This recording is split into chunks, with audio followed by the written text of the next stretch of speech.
Success in farming is all about precision and efficiency, ensuring every seed, every drop of water, every nutrient and treatment counts. Terraplex Ag is helping farmers all over Iowa and the Midwest do just that. With precision ag-grown technology and support from Terraplex, you'll boost your productivity and make timely and informed decisions, all while reducing your costs and increasing your profit.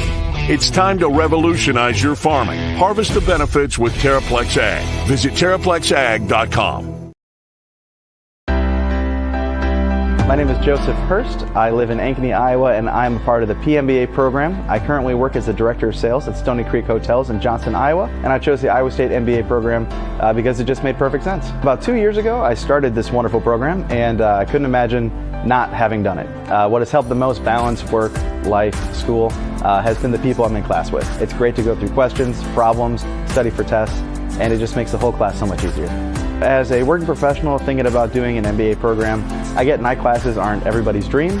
I get after a long day of work, you may not want to go do more, but it's worth it. You're going to learn a lot, not just from the professors in the program, but from the other students. They come from all walks of life. They are from different age groups. They're from different companies. They're from all kinds of different backgrounds. They've got all kinds of different stories. And after 2 years, I've made some of the best friends I've ever made, learned the most I've ever learned, and I can't imagine what we're going to do after we're done. I'm Chris Williams from Cyclone Fanatic, and a proud Iowa State graduate from the class of 2007. No one shows up like Iowa State fans. And Cyclones support Cyclones on and off the field. Your gift can provide scholarships to students, fund groundbreaking research. We could even drum up opportunities for the marching band. Visit MoveWhatMatters.com to learn how you can make an impact today.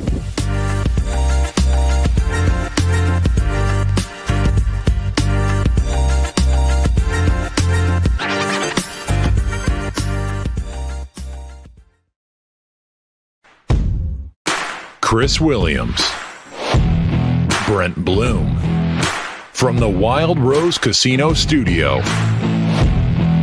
It's Williams and Blum, presented by Mechdyne, on the Cyclone Fanatic Podcast Network.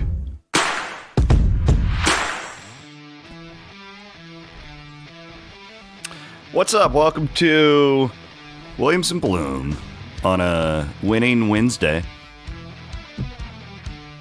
I like these games that Iowa State can just sleepily blow out Big 12 teams. It's fun. I think everybody took a nap at halftime. Yeah, maybe part of the second half, frankly. We'll get to that. A lot going on in the Big 12. Holy smokes. I think we'll spend more time today on our Whiffles Hybrids Big 12 segment. And also I want to talk about CyTown, because that was a cool video that Jamie Pollard and the athletics department put out on Tuesday that got me pretty fired up about it. But anyways, my name is Chris Williams. I'm joined as always by main man Brent Blum. Aiden Wyatt produces the show on Wednesdays. It's always great to have Aiden with us. We are presented by our friends at Mechdyne, the Mechdyne Corporation. Shout out to our dear friend Chris Clover and the whole Mechdyne family. Love those people. Love that company. See them next week? We will see them next week. Big game watch. We are also presented by Cody Road Bourbon. My guy Clay Natuzel, shout out to Clay, sent me we kind of have a new thing where Clay sends me a picture of a glass of Cody Road before the Cyclones tip off right now, and I'm like, Clay, I don't know what your health situation's like, but keep drinking that Cody Road, baby. 4 in a row. Yeah, 4 in a row. Things are good right now. Really happy with last night's win. It wasn't perfect, but as I said in the post-game, Brent, boring can sometimes be beautiful. And the only way that game wasn't going to be boring last night is if something bad happened. Like if there was an injury, if for some reason it was closer than it should have been. And I know fans like to nitpick, and like that's great. That's part of being a fan. But like, I'm not taking anything. I'm not overreacting to any stat, That was a boring-ass game that Iowa State was so much better than that team. It was 30 below out. Get the hell out of there, injury-free, and let's get to Houston on Saturday. Yeah, I think everyone. The first 3 minutes of the second half, there was like 11 foul calls. Oh my God! Yeah, and that was a good crew too. Yeah, I mean they didn't let it get away from him. I'll tell. But the gentleman next to me, who my new friend, just a great guy, just talked my ear off. He's like, "We're never going to leave this place, are we?" I'm like, "Well, nobody wants to walk at Hilton anyways." Or why outside is it, at Brent? And I have observed this for so many years. Why are the officials like that in this league, where they will call nothing for 20 minutes?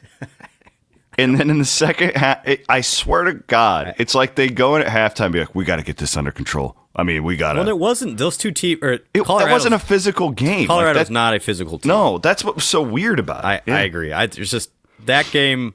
You said it well. There's not many takeaways other than, hey, Nate Heisey making some jump shots. Yeah. Way to go, big guy. I will take that away from a sheer confidence standpoint. Yes. And we've seen this with him at the end of the non-con, right? He hit that 3 in Hawaii and it got him going. And hopefully this little string does that. In Chatfield, again, yeah, both of them. Yeah, like if we want to overreact to anything, that I'll go positive and say that we need to keep those guys engaged and to not be zeros offensively, and they were both really good again. So that's a huge positive. And just watch Chatfield. I actually enjoyed focusing on him for a lot of the night. He just moves people. Like the tall, skinny guys for Colorado wanted no piece of 33 last night. They're like, oh no, not that guy again. Colorado did have the skinniest bigs that I've seen. Those are Pac-12 bigs. Those are not Big 12 bigs. Honestly, Deshaun and Joshua and Chatfield could have had 10 more each if they really wanted to. Just compared to Deshaun's thickness compared to those Colorado bigs. Like, it wasn't even fair. Chatfield goes in there and you could see that joke like, oh no, there's another one of them. Where are they coming from? Yeah, not much to take away there. I'm glad Iowa State just took care of business. I don't want to see Colorado again. Iowa State's now beaten them 3 times. Yeah. Like, I've seen enough. And the final score, Iowa State wins by 15, but that could have easily been 25 if Otts put in the bench. And Colorado was like pressing Cade Kelderman. I thought was really weird, but whatever. You know, the unfortunate part here is Iowa State was supposed to win by 18. That right? Probably bumped them a spot in KenPom. I think it did because they dropped a spot. So after last night. I was locked into this. Iowa State, I swear, I truly believe putting in the walk-ons at the end cost them a spot in KenPom because 2 things happen. Texas Tech loses at TCU. Yes. Iowa State jumps Texas Tech. So Iowa State had moved up a spot. Well, then Wisconsin beats Illinois. Yep. They move up. But then here's what happened. Kansas loses by 30, and then Iowa State doesn't cover. And Iowa State drops back. So a combination of Kansas losing and Iowa State not covering, Iowa State actually dropped a spot last night. And do you know what the secret ingredient in there is? Texas Tech won at BYU. And so their win at BYU looks incredible. Oh my God. KenPom, oh my gosh, look, so it's my all Facebook these yo-yo page was effects. so confused this morning. I'm watching, they're like playing mental gymnastics about this, and I'm like, and like honestly, like the Kansas cratering thing, like it's not going to drop to a quad 2 or anything for Iowa State, but like the computers recognize a 17-point win over Kansas up until now, home or away, was a huge deal. Now it's just kind of like, nah, which really is probably what it should be. Marquette, Kansas, Iowa, Dayton, all not helping right now. No. And Iowa just gets beat by 30 every time they lose. So my goodness. I think the good news here is, and we're just going to spend most of the show, is the Big 12 is going to settle out. The issue here is both Iowa State and Tech and Arizona are all in the same 2-3 seed battle. Kansas is now out. Houston's elevated itself above them. Now, if Iowa State beats Houston, maybe this is a big game on Saturday. Yeah, here's the deal. If Iowa State has any intention of getting a 1 seed, any at all, you have to win Saturday. That's it. If you lose that game, you can put the 1 seed, goodbye. If you win that game, you're back maybe in that conversation. But you start looking now, and here's Iowa State's quad 1 wins. There's just 7-4 is good. 7-0 and quad 2 wins is excellent. You're gonna need one more prominent win, and that Kansas one is just not looking as prominent as it did 3 weeks ago. So a win against Houston is going to be necessary. Otherwise, a home game at Arizona will be nice, but that's a home game. And then, as you guys have talked about, and we've talked about, the Big 12 tournament, yes, it matters, but it doesn't matter as much as a road win at Houston would mean to this team in regards to seeding. And it's starting to get down to from a regional and seed perspective, it's starting to get down to nut cutting time, honestly. Like, we are in the final 2 weeks here of seed race. Because I'm telling you guys, the tournament does not matter that much in regards to seeding. Most of that stuff's already preconceived at that point. So, Iowa State is probably at the last 2 seed right now, if I had to project it. Battling with I think A&M. they're definitely have moved up to the 2 line since the release. Totally agree. Okay. But Wisconsin is now... Yeah, that's kind of been the wrinkle here. And so, a couple things. Wisconsin is jumping up to that 2 seed conversation. Guess who's close to Milwaukee? And I'm starting to look, and my guy Mook tweeted at me. Hey, now if you can pull up Mook's tweet to me from this morning, he did a good breakdown of seeds in relation to areas of the country for regionals. You're just throwing out random Mooks. Well, Aiden my guy, pulled Mook, up. I know Mook. Mook is a good Mook's, follower who he is, really smart guy. I just think it's funny. Aiden's probably like, who? It's what? Huh? Mook Johnson, MOOKJNS. And if you give him want to a look follow at it. while you're at it. He's great. Mook's great.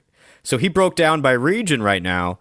And what I had not realized, because I know geography, like I won the geography bee in 3rd grade. So like clearly I know geography. Humble. I need receipts. Wichita is the closest region to both A&M and Houston. Have you ever looked at Wichita on a map?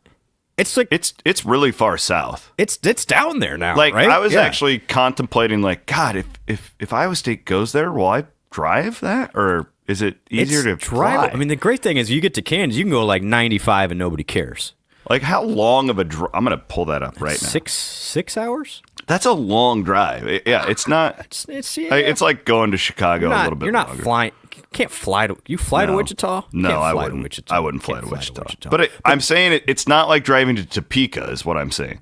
No, it's definitely down there. Yeah, go ahead. It's definitely down there. And so they potentially, A&M and Houston are ahead of Iowa State. Yeah, 6 hours.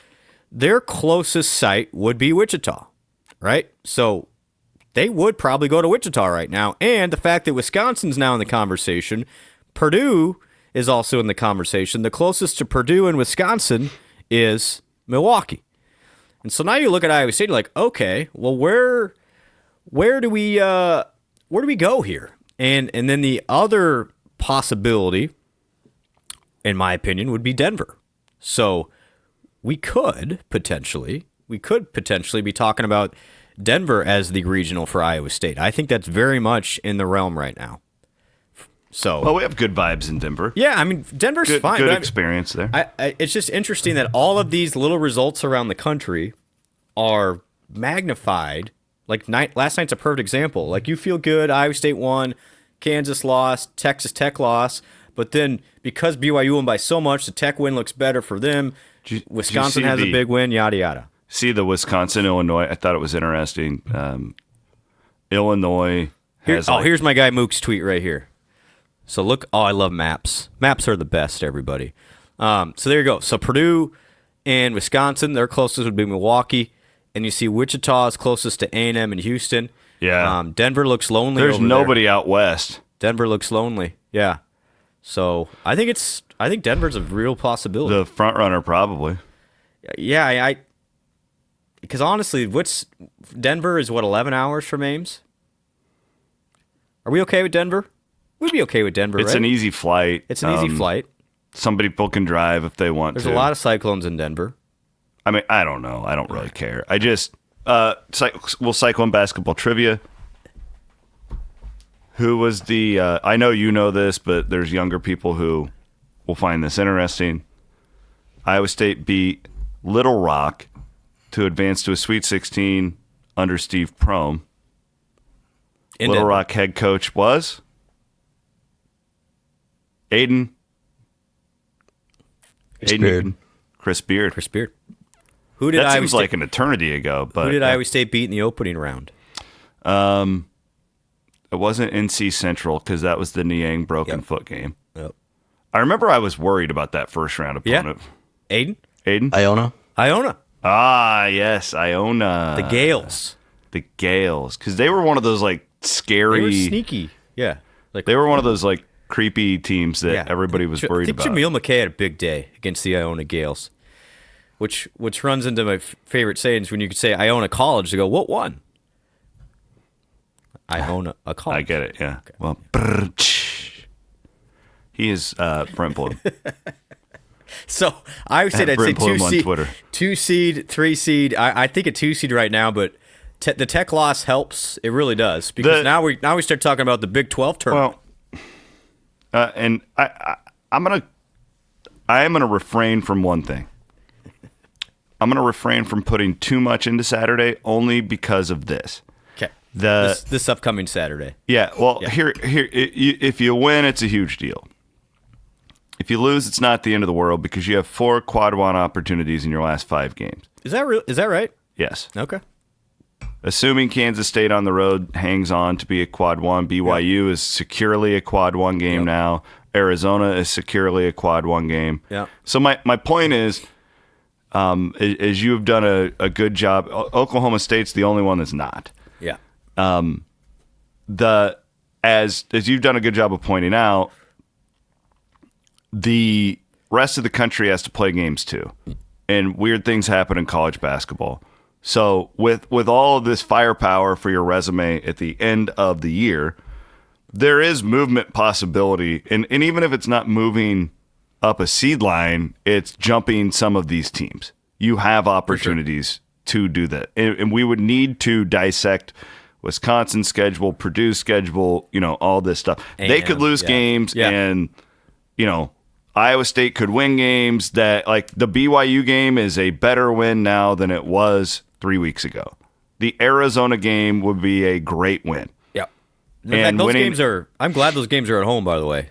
Yeah, and I'm frankly like, there's no guarantee there. I know Kansas State has struggled a little bit, but that game on the road, we know what happened to the last game of the season there last year, right? Like, so that is far from a sure win for Iowa State. Like, in fact, I would say, like, I know Iowa State will be favored, but I wouldn't bet $1 on Iowa State in that game right now. Like, it's just a hard place to play, and it's the last game of the year. They might be in that must-win mode. Yeah, so it's just huge game, massive opportunity. If you lose it, okay. Like, the only thing you're out is you're probably not in the 1 seed conversation anymore. Yep, I agree with that. And you'll be a 7-point dog, 8-point dog Saturday. It'll be the biggest underdog Iowa State's been all year. Yes, down no there. doubt, So no doubt. The expectations will be that, but I like this team going into a game with lower expectations. I think they're gonna play really well. And I feel like if I'm this staff, like, I use this as like, man, like, this is our statement opportunity. Everybody shit on us. We had that stretch. This is where they can, like, hyper motivate. And it did feel in the and I don't even blame the guys. It felt like everybody was kind of going through the motions in the second. Even Colorado, like, they didn't want to be there. No. The crowd was kind of like, dude, and I'm not blaming anybody. It was freezing. Like, it was horrific walking to your car after that game. Like, so whatever. You move on. You got these marquee games. Every home game the rest of the way is awesome. Like, let's go. And that's how I use this game. Yeah, turnovers again in the second half was like, all right, guys, just get this thing over with. I'm not going to overreact to that. I just a lot of the turnovers too are just careless, weird, and I hope that they re-engage in that sense. Let's talk about Keyshawn in a second because the fans keep hammering this, and I have a take here. Want to thank our dear friend Hope Wood. Remember life insurance? I just honestly, guys, not life insurance. You can use Colin Newell for that. Just went through this with my aunt. Died young. Man, when you have a will, it makes everybody's life so much easier when you're gone, and it keeps vultures from coming in and stealing from you and doing all that. I'm dead serious. We like to kid around about, hey, get your will. You might have a heart attack. I'm dead serious. HopeWoodJD.com. Should get your will done in the day. New year. That could be a good goal for all of us to get one of those things. And she's done. a lovely person. Lovely human being. Yeah. Lovely human. Also want to thank my dear friend Jeff Kelderman and Kelderman Manufacturing, my buddy Mark Steck, all that team down there. They do a great job. Kelderman.com. They are huge supporters of everything we do. And we truly, truly appreciate their friendship and advertising with us here on Cyclone Fanatic. Also, friends at Game Day Men's Health. Get on the tee, baby. You want to get on the tee. New year, new you. I actually was in there. We're having an Iowa Everywhere party on Friday night. Anybody's welcome. Cyclone Fanatic listeners can come to that. I know my friends at Game Day Men's Health are going to come and hang out at that. Looking forward to seeing all of them. They're doing this deal on my elbow because I been lifting the weights, and it's like this electromagnetic like shock thing. It's like it feels like a massage, but it loosens up like scar tissue, and it feels so good. And because I have tennis elbow. Are you gonna be the next John Rocker? Or like you're gonna make it like? Dude, did you see him and Mahomes' dad? Yes. Mahomes' dad needs to back off. Like that, Rocker would have killed him. I didn't realize how like skinny Mahomes' dad is. Headlines I did not imagine reading on TMZ as John Rocker gets into it with Pat Mahomes Sr. And I'm pretty sure Rocker looks like he's just roided out of his mind. Oh, and I don't know, like if you know anything about Rocker, it probably wouldn't shock anyone. Like that's just anyway. I see. Are you prepping for a stint in the bullpen now? No, like there are lefties out there that I'm not prepping. All right.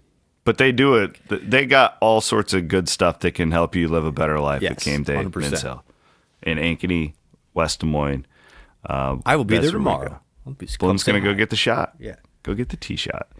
All right. Let's talk about Keyshawn. Again, I don't blame fans. This is what being a fan is all about. It feels like on my feed, though, like no matter how good things are, we have to latch on to something negative and just obsess over it. And right now, Keyshawn's turnovers it feels like we're letting go of the, hey, when's Watson going to get in? And now it's obsessing over Keyshawn. And I get it. You want to look at, like, how does this team hit its peak? We've talked about it. You can't turn it over at the rate that they are. Yep. You look at the box scores. He's got too many of them right now. He does. There's also just a part of me, and I've said this not very well. Remember, I've said a lot, like, I want Keyshawn to be Keyshawn because that's what makes him great. There is a part of me, and I was thinking about this last night because I looked at it and they had 3 turnovers before the first media timeout last night. And I'm like, you know what? Like, we keep obsessing over this. Maybe it's just who this team is. Like maybe like we keep saying, well, these Iowa State teams in the past, well, but they're different now. Like they weren't playing at the same pace. There are more possessions. Yep. And maybe we're looking at that all wrong. Keyshawn needs to cut down the turnovers. There's no doubt about that. But I don't want to, because I know what makes him a killer. And I don't want to rob him of that because I would rather have that Keyshawn in March than this like passive one who doesn't attempt to make the plays that we've seen him make. So I'm a little bit like in the middle here. There's no doubt he's got to take better care of the basketball, get rid of the careless stuff. But I also don't want to neuter him to the point that he doesn't have the ability to be that killer. I thought last night was super interesting with him. He was looking like almost to a detriment for the pass first. I don't know if people realize he leads Iowa State in assists. He's 8th in the conference in assists per game. I think he has in his mind that he is going to be the playmaker now, which it seemed to me in the beginning of the year, it was, I'm in the paint, I'm going to the rim. Now it just seemed like there was a one play last night. He gets in the paint, probably has a layup. There was a couple times I'm yelling from section 1 or whatever I was in, like, shoot the ball. He threw a lob to Chatfield that wasn't there. that was completely unnecessary. And I think that's from a good standpoint. He's trying to be unselfish. He wants to be that playmaker. He's kind of playing, honestly, Iowa State's de facto point guard right now. Taman's more off the ball if you just watch the game.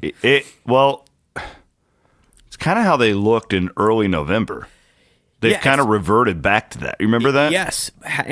But the change is Keyshawn's looking to pass way more, in my opinion, than it was in November. He was getting downhill and getting the rim on almost like every occasion.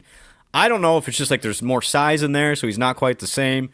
But I really think it's coming from a good place. What they need to do, though, with Keyshawn is like, hey, man, just shoot it. There were 5 possessions for Iowa State in that struggle in the second half where it's literally like, guys, you don't need to make the 9.5 difficulty pass. Get the ball up on the rim, go get a rebound. Like sometimes you want to make the perfect play when the good play would suffice if you just get the ball on the rim. As Bill Fennelly famously has said, sometimes the best offense is just putting the ball on the rim.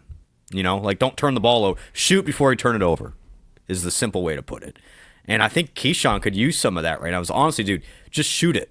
Don't try and make the home run pass. Just put the ball on the rim. Chatfield, Jefferson, and Jackson can go get it, even when it's up there. You don't have to set up the perfect alley-oop here. And I think when you go through the tape, you're like, all right, there's an opportunity. You can look at each of those plays, and you look at his game log, and it's like, oh my gosh, yeah, the turnovers are an issue. Like, if you pull up his last 5, it's not great. 6 turnovers in Colorado, 5 for Cincinnati, 4 for UCF, 5 for TCU. And that's not going to do it. But I really think it's coming from a place of he wants to be the team guy to set everybody else up, and realistically, maybe just shoot it when he's in there. Well, he's still playing defense, which is great. I mean, all this other stuff. Like you can critique the turnovers, but he's still doing the other things well. Which he is. I think we got used to in a good way. When you get that run from Monte to Tyrese Halliburton to Taman at times, like these guys that ultra take care of the ball. He's different. He is, as somebody said to me, he has naked aggression, which I love that term. There's more fluctuation with this team, and that means they can be better, and then they can be sloppier too. And I thought last night maybe I've done a disservice by keep pointing out, oh well, last year's team everything's different now, right? Last year's team also was top 3 in defense. This team's not. Right? Like, Robert Jones was a better defender than Joshua Jefferson is and Deshaun Jackson is, but I'd still rather have those guys. Right? Like, it's not the same thing. And while, of course, you need to work on that, I also wonder if the expectation is they're going to only turn it over 7 times a game is just unrealistic for this particular group and how they play. Well, here's to that point, and I think reacquainting ourselves with even just a simple math proposition here, and that's the average time of possession. Iowa State's getting way more possessions this year. Chris, What does that mean? You have more opportunities for turnovers. Absolutely. Here's the stats. TJ's first year, Iowa State was 213th in average possession length. 2023, Iowa State was 304th. Last year, Iowa State was 144th. This year, Iowa State all the way up to 46th in the country. Yeah, in possession length. You can't just ignore that. That is you're getting literally 8 to 10 more possessions per game with the way this team is playing. Yes, still too many, but that's gonna lend to more opportunities for turnovers, and I think we're seeing a combination of that. You rein that in. The good thing here is once you get into the NCAA tournament, good and bad, like it becomes more of a half-court game in some context, and so you got to take care of it more. But I do think that focus will really sharpen as Iowa State gets closer to the postseason and possessions become a premium. Well said. I have nothing to add to that. Let's run through our Wiffles Hybrids Big 12 segment. Plant your independence. Plant Wiffles, baby. Let's. So Kansas loses at BYU, completely blown out. If I'm a Kansas fan, like, they're not going to be ranked next week. Like, this is really uncharted territory for Bill Self. Existential crisis time for them. This is as uncertain as they have been. I'm not trying to be dramatic here. Since pre-Roy Williams, I mean, when's the last time you had this many questions about Kansas basketball? I saw. Aldrich. Cole Aldrich, yeah. Cole Aldrich tweet last night. Maybe you should put in the managers. Maybe they'll actually care. Yeah. I'm like, whoa. Yeah, Landon Lucas, a former KU guy, was getting after him on the internet last night. And this is the thing. Like, you go back to, and Kansas isn't a great example because those guys have always been getting paid. But like when you wore the uniform for free, and then you watch the guys who are all making millions seemingly not care. It pisses you off. Like I've talked to football players who, not with Iowa State, but like this is like a thing. It's like, because I actually think it's really cool that the guys back in the day who didn't get paid will show up to We Will. Oh, yeah.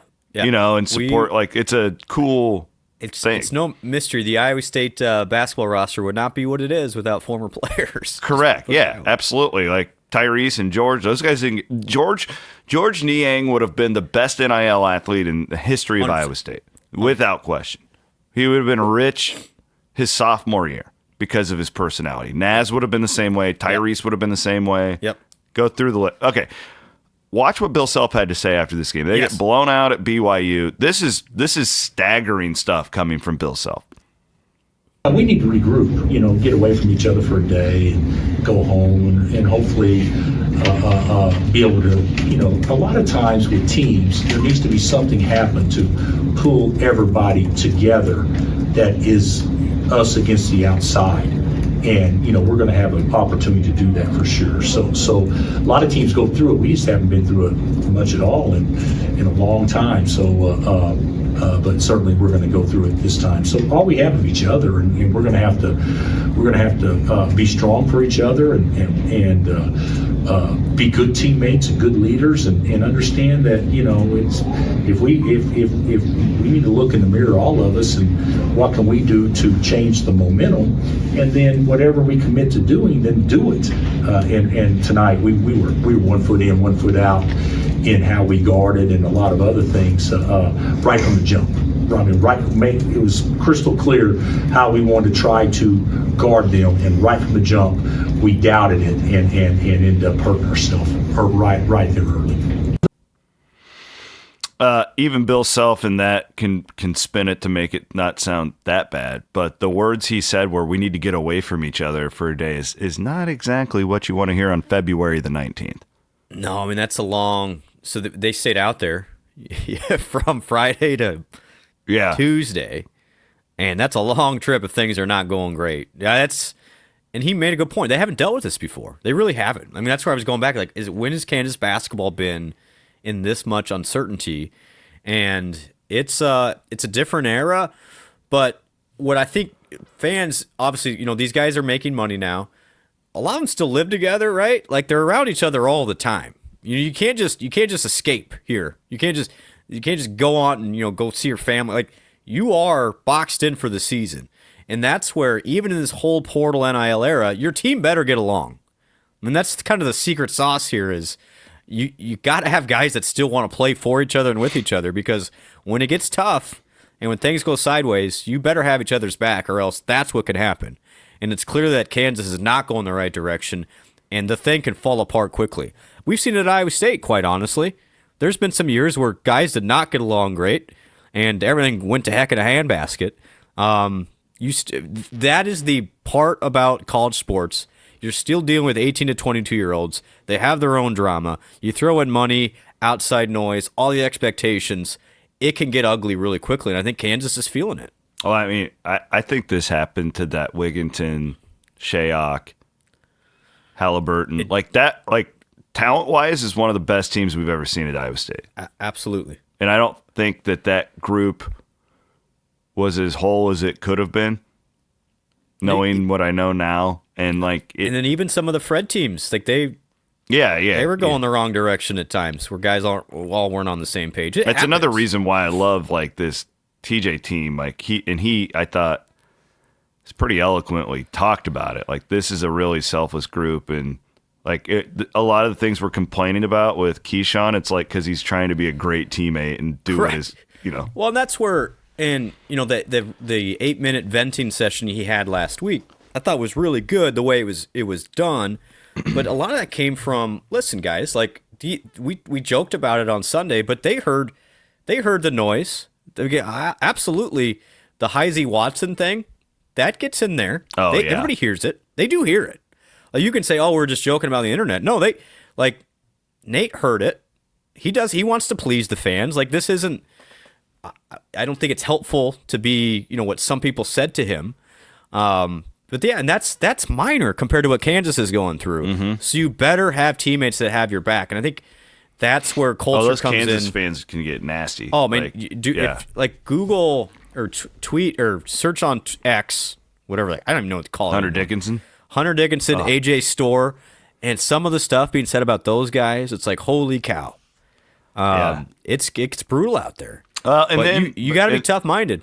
Well, in defense of these fans, they'll go, well, they're making millions now. I understand it. Yeah. This has always been a thing with the way it was set up is when the fans are paying them, like directly, indirectly, however, right or wrong, I'm not defending cursing out players, because I'm of the belief they're still young men, there's nuance here now, though. Yes. That didn't exist. That's a fact. 6 years ago, where you'd be like, hey, he's a college student. Well, no, Hunter Dickinson was a hired gun. Like, right? It does he is a professional athlete playing college basketball. What is the line? It's really fascinating. I don't know. I mean, I think the line, though, you should never, even if it's LeBron James, say F you. I think you should, not that kind of line. Well done, Aiden. He's paying attention. That was great. You know what I mean? Like, I don't think that fans have the right to go up. Like, I'm a Vikings fan, to go, hey, Kirk Cousins, F you on Twitter. Yeah. I think you suck, and I hope that you break your arm. Yeah. But I don't think even if Patrick Mahomes, I don't think you should do that. But that's not. I also like to live in reality. And for take Kansas, it's like these Kansas basketball fans, man. That is their life in many. In many cases, they're like totally that is invested. Yeah. It's just really interesting because it's like, as a fan, I get it. Like, you're frustrated. Like, hey, I'm investing all this, my time, my energy. Yeah, I get it. You're not doing crap out there. But as a player, like, I'm trying to do my best here too. But it also comes down to there's no guarantees in sports. Yeah, it's like when you buy a ticket to a game. Yep, you don't know. You could lose. Yep. You may not have a good time. And that's why we do it. When I had Vikings season tickets, I would ask myself, why am I doing this? Yep. Like, why do I drive up here every Sunday where I could just be at home, and just to watch my team lose? But I choose to do it because it's a form of entertainment. Sometimes you go to a concert and it sucks. Yep. Right? It's not a perfect system. It's for not. Sure. And ultimately, it makes you feel something, though, good and bad, right? It's better than being a robot. Like, hey, real quick, I just want to, at the end of this podcast, I forgot to say this at the beginning. Last week, this is awesome. I did an interview. We don't have guests very often, but I did an interview with one of the top guys in Ireland. Thick Irish accent. This is not a sales pitch to, hey, buy your thing through the university or whatever. I interviewed him about what the hell do we do out there, tips. Do you have Uber? How do you get from the airport? That I'm going to put that at the end of this podcast. I have heard. I think you'll enjoy this.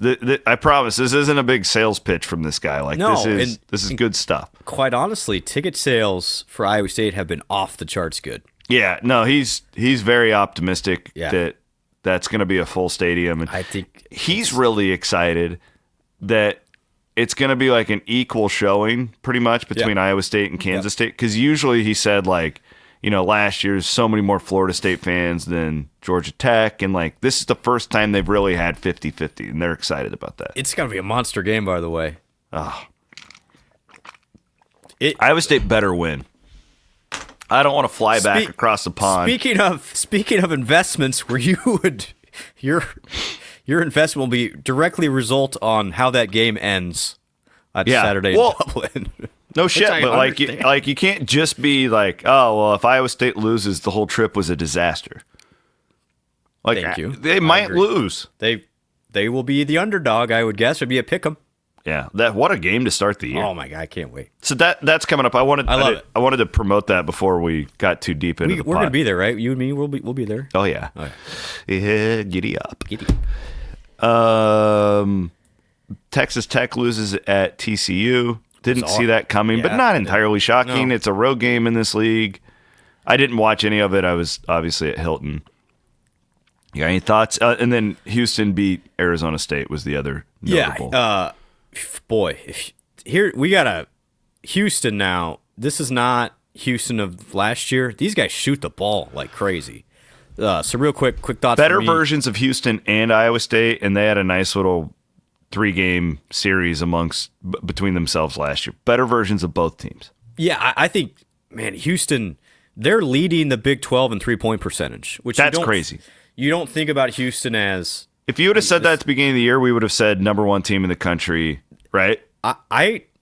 There are times they look like it, and last night they looked like it. They really did, because when they're getting Cryer and Uzan and Sharp all shoot, Chris, they shot 50% from 3. They made 13 of them last night on the road, and you know they're going to be tough. If that team's making shots at their tempo, good night. Like, they are really, really good. So, man, they could not have played better, which sets up a monster game, clearly. I think Houston should be a 1 seed, honestly. I think they're getting kind of the raw deal with that.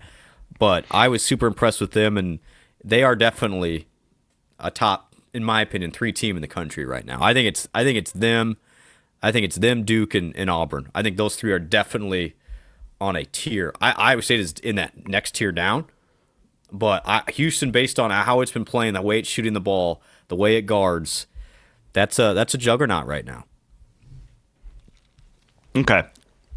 CyTown conversation. Juices are flowing.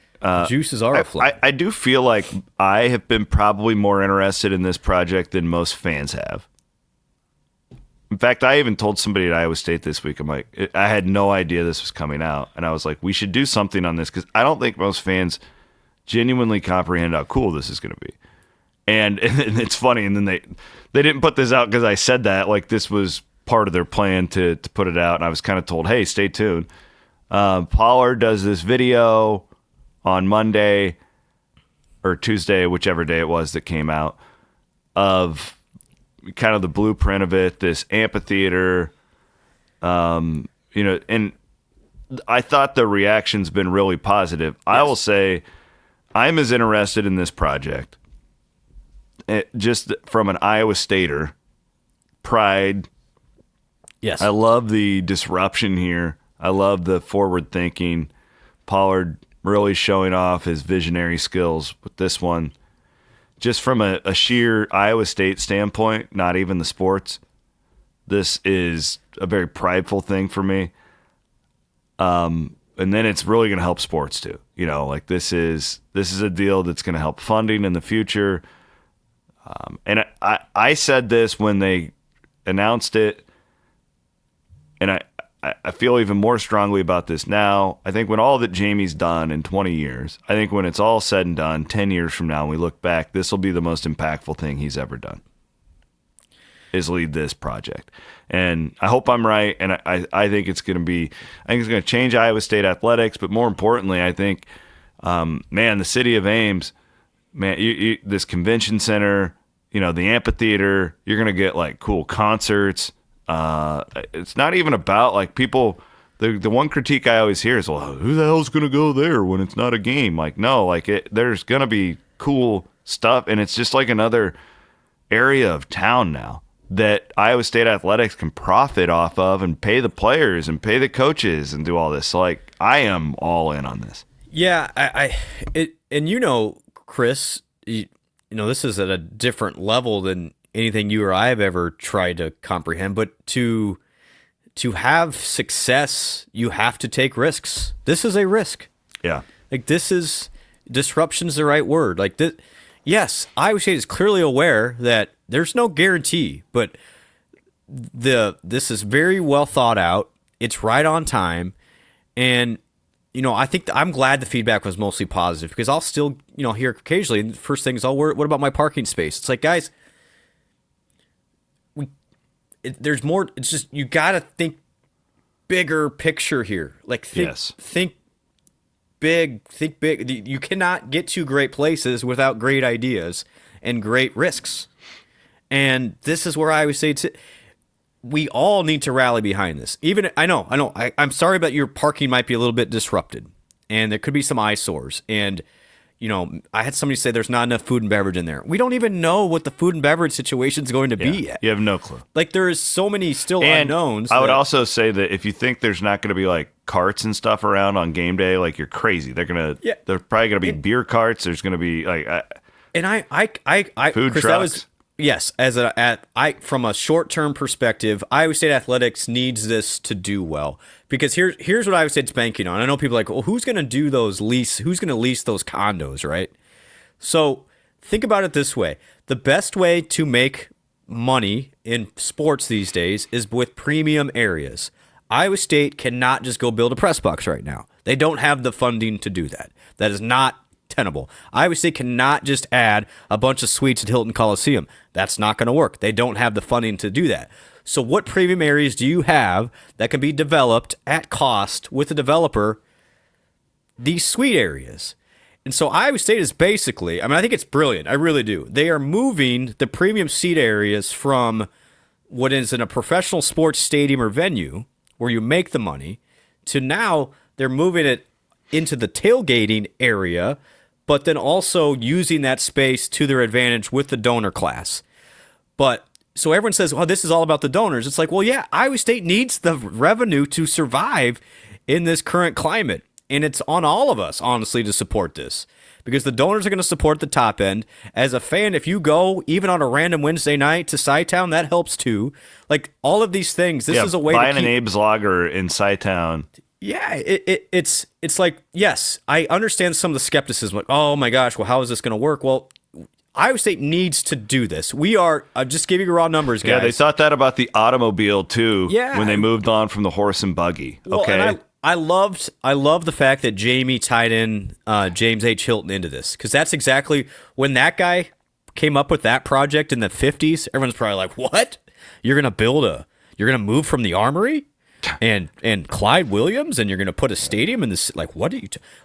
It takes big ideas to cause big changes." Well, don't talk to me about your parking spot during the Kreiner years. I don't care. Like, I'll be that dick. Like, we have to evolve. We got to get around the parking thing. Like, we have to. I understand evolve. It can be inconvenient for you.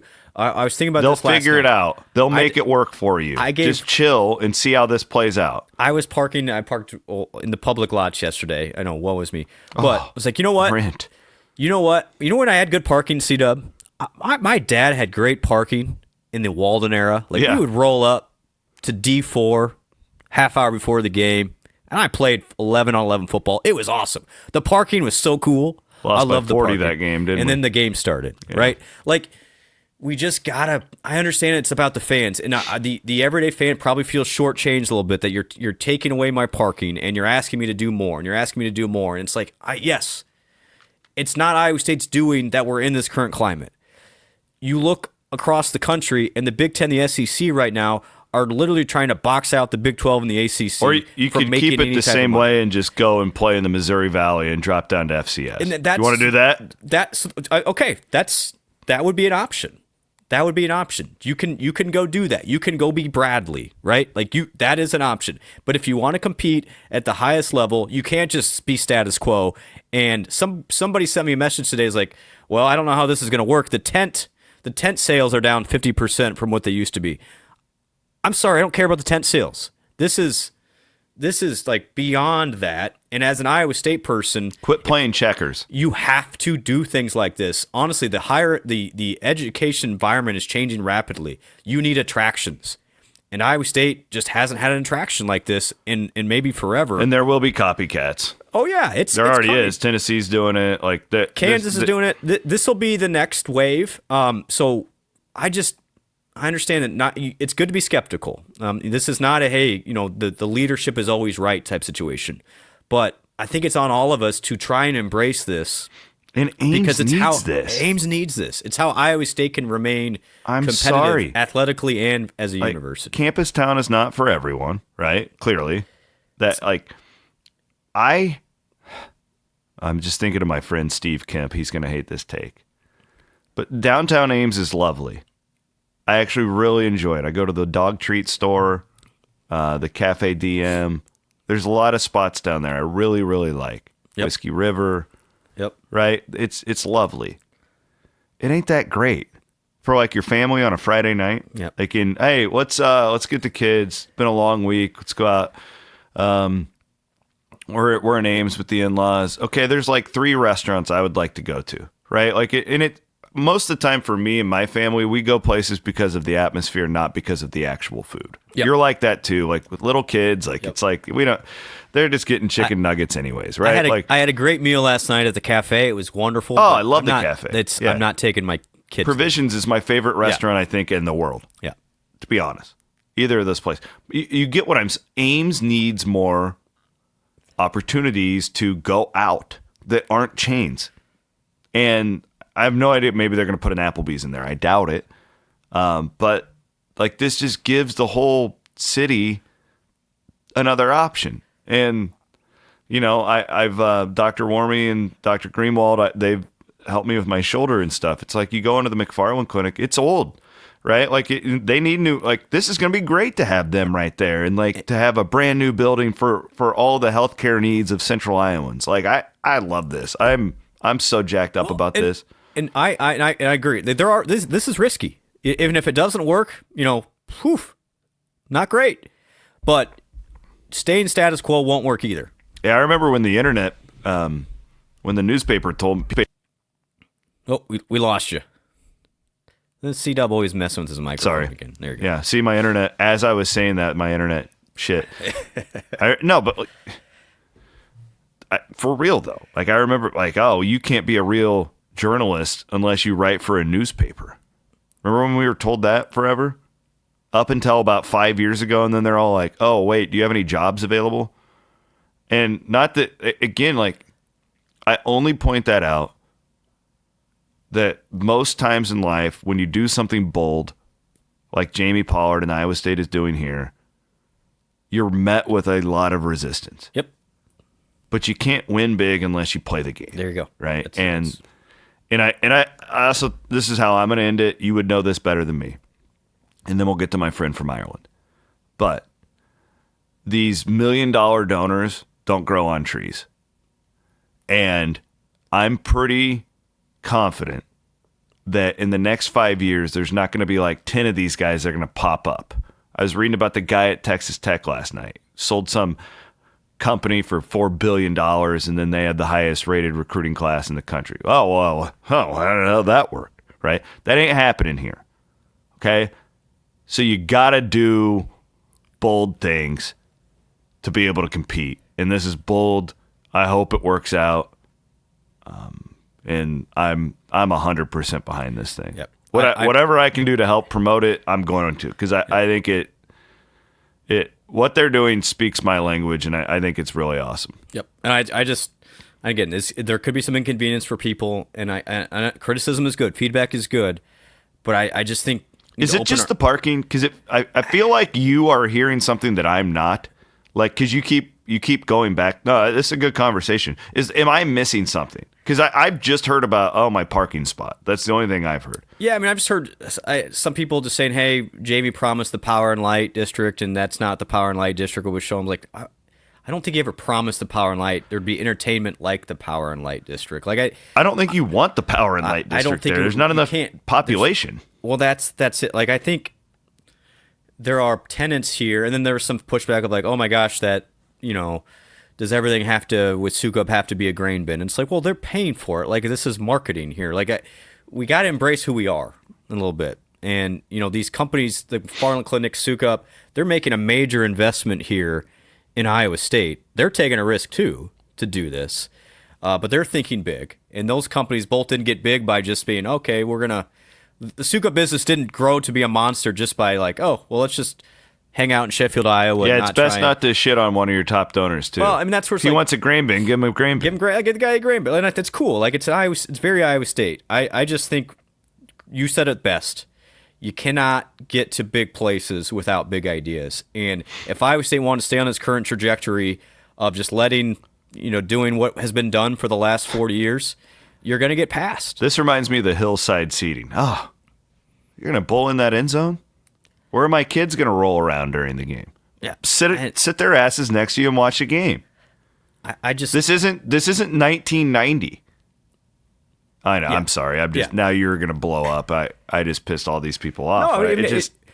there will be places for everybody here. It's just I just hope everybody gives it a chance and rallies behind it because the advantage here is with the fan base at large. What does suck about all this, and this is real, and this is why I gave the little speech that I gave at our We Will deal a couple weeks ago, is the common folk is getting priced out to a lot of this stuff. We've talked about this on this show. Really understand. I recognize that. Okay. But the common fan, when it's 20 degrees and you're playing Cincinnati, those are the asses that are generally in the seats. So you can't just alienate them like that. That is not what I'm pushing for. What I'm telling the common fan is if this works, it's probably going to keep your ticket prices down. This is a way that you can do that without it just coming straight out of your pocket. It's like the We Will beer thing. Yep. You don't want to give money directly to the athletes. You don't have to. Go buy a Ames lager. Go spend money in CyTown. Yep. Yeah, like that. That's how you need to look at this. Not, they're just trying to bend us over a barrel. It's actually the opposite. But you have to critically think to get there. Yeah. Sorry. Good chat. I know. It's gonna be fascinating. I'm happy they got that out there. Create some conversation. And from what I understand, C-Dub, more fun announcements coming. Like this has been in the works for a while.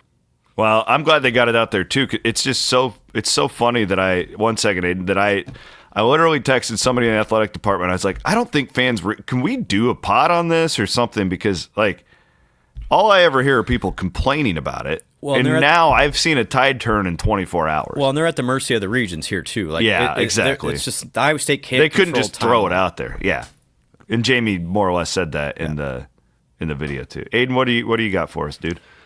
Hear me out. There's a second bridge plan, so all is well. There is a bridge from the hotel to Hilton. Will it be all lit up like the other one? And a rooftop bar, baby. In a Marriott property. Get those points. All right. Speaking of Marriott properties, many of you might be staying in one in Dublin.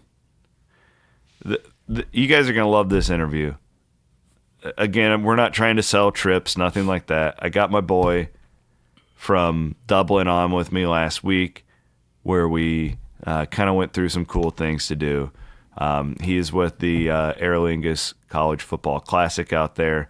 Let's get to that interview. Blum will be back with me on Sunday. Cheers.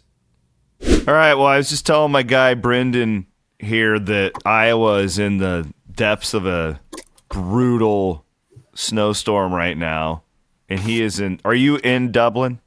I'm sitting in Dublin, Ireland. I am indeed. I am very envious of you right now.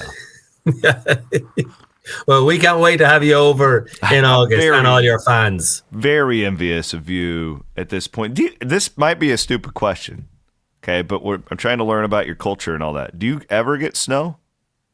Does it snow? It's not a stupid question at all. We don't really. We have a very neutral climate. Now, we work in Celsius, and I always struggle to equate that back to Fahrenheit where you guys work. But we never get really hot. We never get really cold. We kind of stay neutral. We're in the middle of our winter at the moment.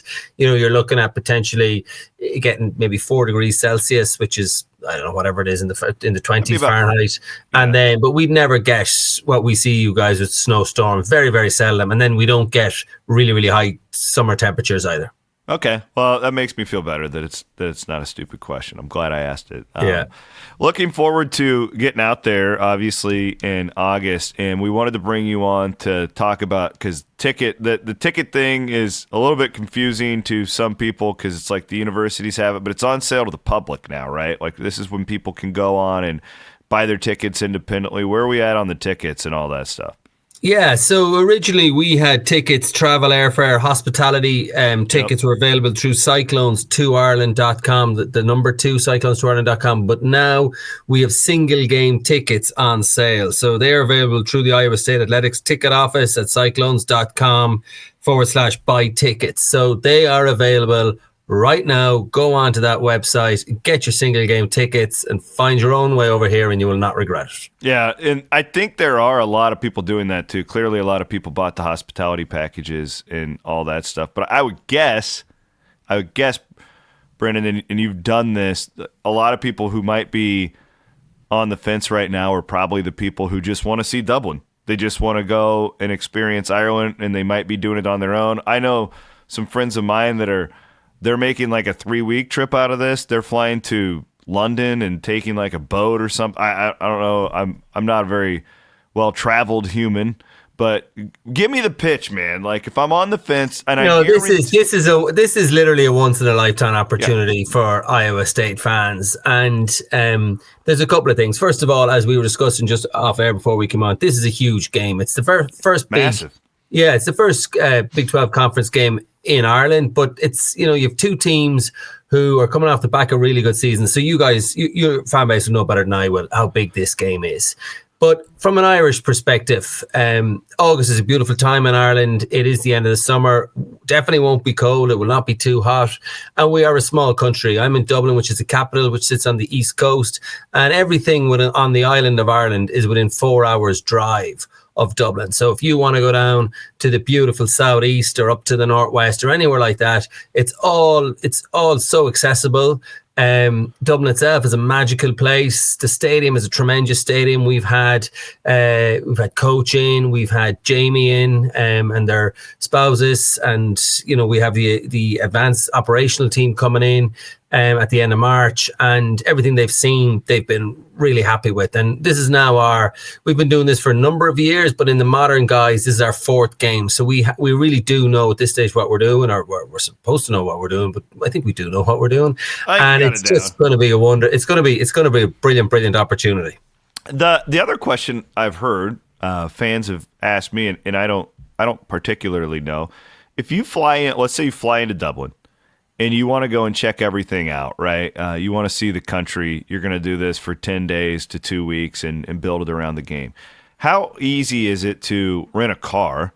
And if you're just a dumb American, right, you're going to drive or just the transportation for people that want to see the sites. What would you recommend to a fan? Yeah, it's really, really easy. So our airport is about 8 miles north of Dublin city centre. Plenty of ways then of getting into the city centre. Whether it's a taxi will cost you about maybe 40 or 50 euro, which is $55. Bring you into the city centre, and then loads of opportunities to hire cars out at the airport or in the city centre. And then there is a lot of transport, public transport available, buses especially, and also trains throughout the country. So I would imagine a lot of your guests, or a lot of the fans coming, our guests, will travel maybe north to Belfast, which is in Northern Ireland, which is actually part of Great Britain, but that's a whole different day's discussion.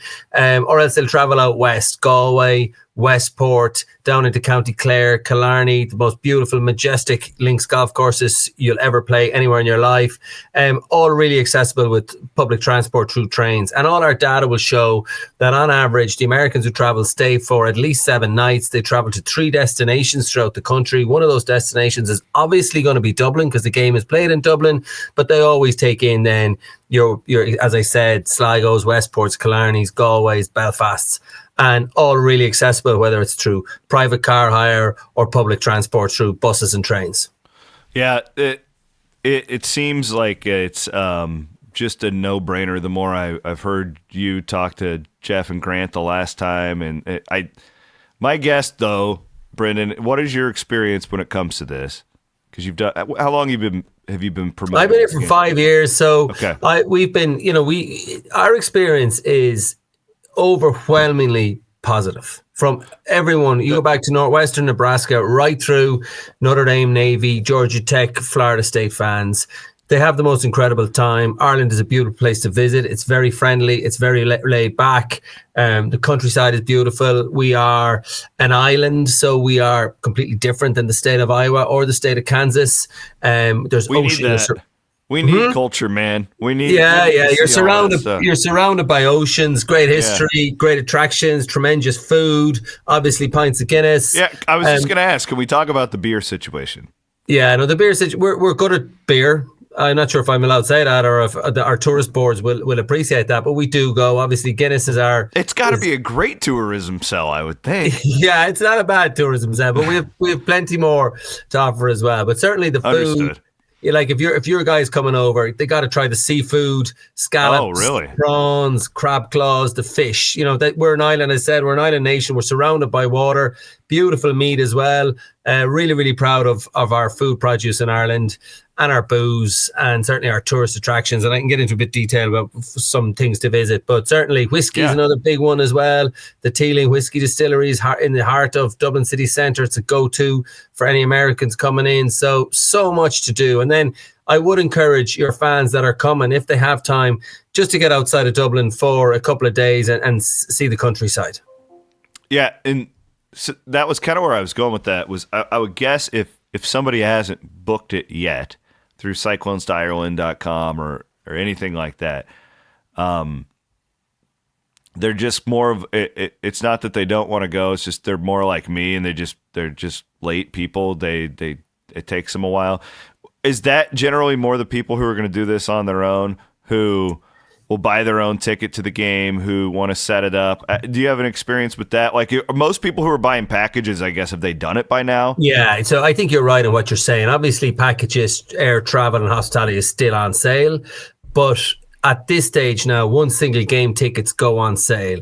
That is what people are doing. So they're looking at their hotels in around the city centre. Obviously, our title partner, Aer Lingus, flies from 17 hubs in North America, and we have been out to Ames. We have, seen the ease at which you connect through the likes of Chicago or wherever else it might be, brings you straight into Dublin. So what we're seeing now is over the next few weeks, it is those people who will travel, who buy the game ticket and then make their own travel arrangements themselves and work it out themselves, which is half the fun. It's so much fun.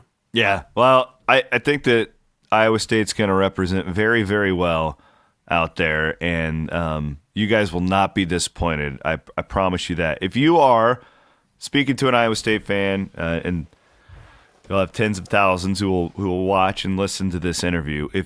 So you're Brendan. I'm going to ask you to be everybody's travel agent. Okay. And you said get outside the city for a few days. If you could give them like two things, it's like, man, if you had friends coming over from the States, they'd never been there, and you wanted to show them the best time, what would you tell them to do? Is there anything that, like a castle you wanted to see? There are a few things. So I'm born and bred from Galway, a city on the west coast of Ireland of about 80,000 people.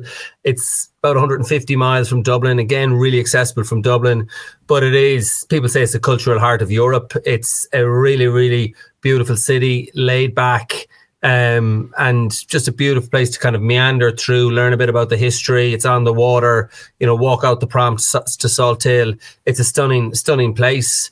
Killarney down in County Kerry is another destination that an awful lot of people will go to. It's absolutely stunning. The county of Kerry and the west coast of Ireland with the cliffs of Moher and County Clare, just really, really beautiful. And obviously for anyone who plays a bit of golf, and we were lucky enough to play golf out in Iowa State, I know you guys I love it, but the links golf courses all through the west coast, some on the east coast as well, they are the most beautiful links courses anywhere in the world. Lahinch, Ballybunion, Waterville, Doombeg, and then on the east coast nearer Dublin, you have the likes of the European Club, Baltray, Royal Dublin, absolutely magical places. So outside the city, they're the places. Then in Dublin itself, a couple of tips. So the stadium itself, it's the home of the Irish rugby team and the Irish soccer team. So no club plays there. It's the national team.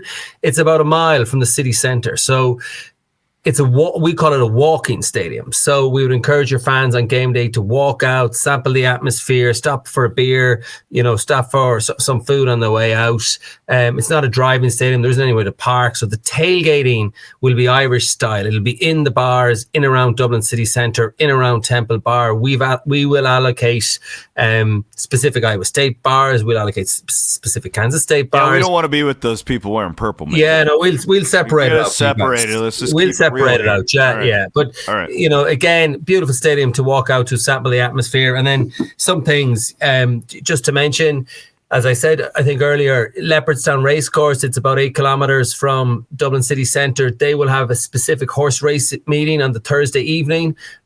We punch so far above our weight when it comes to horse racing in Ireland. We're incredibly proud of the tradition and the history we have here and the success. So that's just something a bit different that your fans might want to go to. Obviously, the Guinness Storehouse is a huge tourist attraction. I think it's Europe's #1 tourist attraction, the history and how you make Guinness. Teeling Whiskey Distillery in the Liberties in the heart of old Dublin, a must go to place for those whiskey fans that are amongst you. Howth, Howth, is a village in Dublin. It's about 8 or 10 miles outside of Dublin, but there's a beautiful kind of mountain. And for those people who are only coming in on a shorter time, who mightn't get out to the West Coast, get out to Howth, check out Shane's Adventures in Howth. He'll bring you up to the top of Howth Head and show you the most magical views of the east coast of Ireland. And then maybe the last one is Kildare Village. Kildare Village, it's a premium shopping experience. It's about 40 minutes outside of Dublin city centre in the county of Kildare. And they will be on that week. They will be showcasing the best of Ireland in terms of history, heritage, fashion, brands, everything like that. It'll be very much Irish focused, and they'll have all the premium Irish brands on display. So just some clues to your visiting fans. And the other thing I would say before I forget to say it is this year's game for us is slightly different because we expect circa 50% from each team to travel from the States. So we are kind of neck and neck at the moment. We're going to beat them, though, right? You got to beat them. That's my message to your fans. You got to beat them. So in the previous years, we've always had one team who traveled a bit stronger than the other team. This year, it's looking 50-50. We're hoping for somewhere between 10 and 13,000 from each university to come. So to those listening Cyclone fans, you got to come to make sure there are more Cyclones than Wildcats. It'll be really cool, though, Brendan, because these two fan bases, I don't know how much you've probably learned this now, but I would say they're very similar. They're, ag. We're kind of located in the middle of nowhere in our states in a weird way, like small towns. I'm not the middle of nowhere. We're both right off of cities. But I think it'll be it's a cool rivalry, but it's also like a fun dynamic between the two. You're going to have a lot of like country folks like me walking around, looking around. Yeah, I've had the pleasure of being out. Yeah, I've had the pleasure of being on both universities, and I agree with you. Really similar, even from the educational standpoint. Yeah, they're very the whole similar. ag tech, ag science, food production, veterinary side of things, and a lot of the events during game week. We organize an awful lot of events. So the game is the epicenter of the week, but our tagline is much more than a game. What's the legacy that we can create? And even on Friday afternoon of this week, Valentine's Day, this is how I'm spending my Valentine's Day, is facilitating a call with leading professors and university presidents from both Kansas State and Iowa State and two prominent universities here in Ireland to discuss how we drive on the whole One Health initiative. It is. There's so much going on around it, and certainly the likes of Enterprise Ireland, the Kerry Group, some big partners of ours who are in the kind of food production space. They've already been out to Iowa State and they've talked to guys out there. What can we do together? How can we work together? Is it through the John Deere connection? What might it be? I don't know what it might be, but there are so many opportunities. So the people I've met in both universities are tremendous, and yes, it is a rivalry, but we don't have University of Iowa playing, we don't have the University of Kansas playing, so it's a friendly rivalry. Yeah, friendly rivalry, no doubt. Last question for me, I had to follow up. You said you played golf when you were in Ames. Did you play at our links course? Did you play at Coldwater, or did you play at the other one? I was curious. No, we played out. Vinker? Tim Day brought us out, and I can't believe it. Oh, you went to the Harvester. Oh, we went to the Harvester. Tim Day. Yes, wow. we played with the owner out there, and you got the first class experience then. We had a magical, and we had senior government representatives with us. We had private representatives with us, and we had an unbelievably cool experience. A little disappointed I didn't get the call. We didn't know you. Well, you should have. Yeah, you'll have to take it up with Tim. I'll take it up with Tim. Don't you worry about that. Brendan, this is great. Appreciate you, man. And we'll be in touch. Maybe we could do some shows out there. How cool. Definitely. We'd love you to come. We'd love all your fans to come. We'd love you guys to come. It's going to be a really, really fun weekend. Awesome, brother. Thank you so much for your time. This was great. And if y'all need anything to help get the word out on anything else coming up, just let us know, okay? All right. That was good stuff. Did you learn something, Bloom? I can't wait for that Guinness, that Irish whiskey. They all say it tastes better out there. Well, I'm going to find out real quick. We're going to find out real fast. That's going to be more dark beer than I've had I'll have more dark beer in like 5 days than I've had in 5 years out there. I think we need to practice this summer. You are an enigma. When it's summertime, like I have to drink light, fruity. Bloom will just be like, "Oh no, I'll do a stout." I need to. No, I can't noticed like this time of year. I can't drink light. It's not good for the waistline when you're doing the heavy stuff. That is the truth. Hey, 40 hits us all, everybody. All right, he's Bloom. We'll be back on Sunday. Women's game tonight, and then it'll be a really fun Saturday with that Houston game. We're going to put a lot into our pre- and post-game productions with that. One of the biggest regular season games Iowa State has played in 10 years. Looking forward to it. He's Brent Blum. I'm Chris Williams. Aiden Wyatt produced today's show, as always. Back Sunday night here on the Cyclone Fanatic Podcast Network.